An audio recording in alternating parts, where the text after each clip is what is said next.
tell me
what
your name?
Baby dancing like a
dancing like a freak.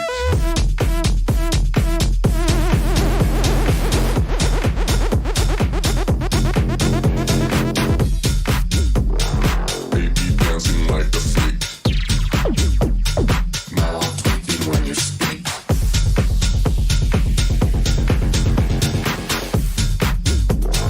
Baby dancing like a freak.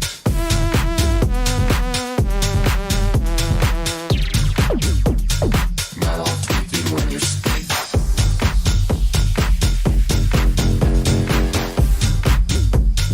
Baby dancing like a freak.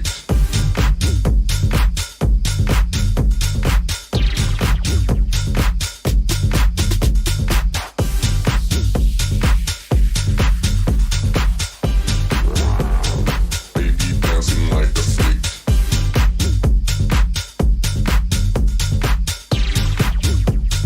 Now I'm tweaking when you speak.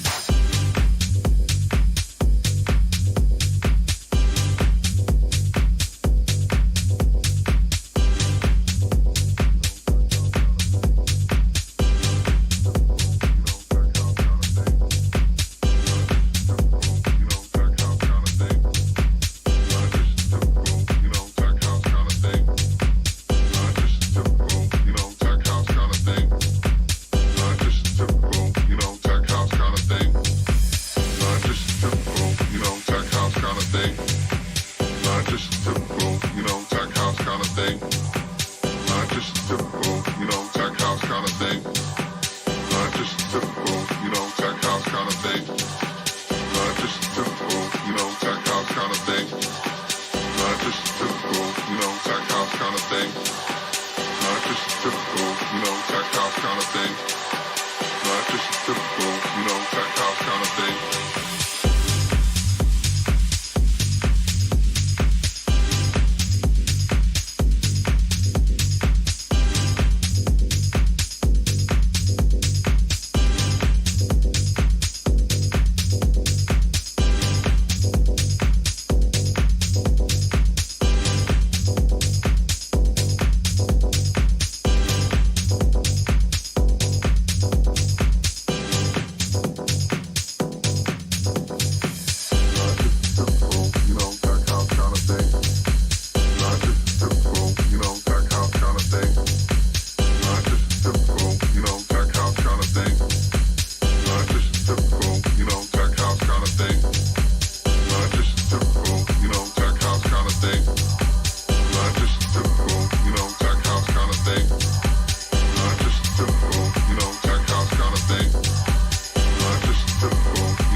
It's really cool because tonight we get to experiment and we get to play a nice long set.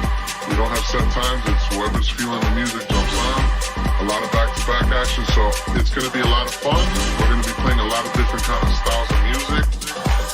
Not just typical, tech house kind of thing. Not just typical, tech house kind of thing. Not just typical, tech house kind of thing.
guys, thanks for watching. Just finished ball hamming in Temple SF. We all Temple family. Hope you guys enjoyed. I'll see you soon.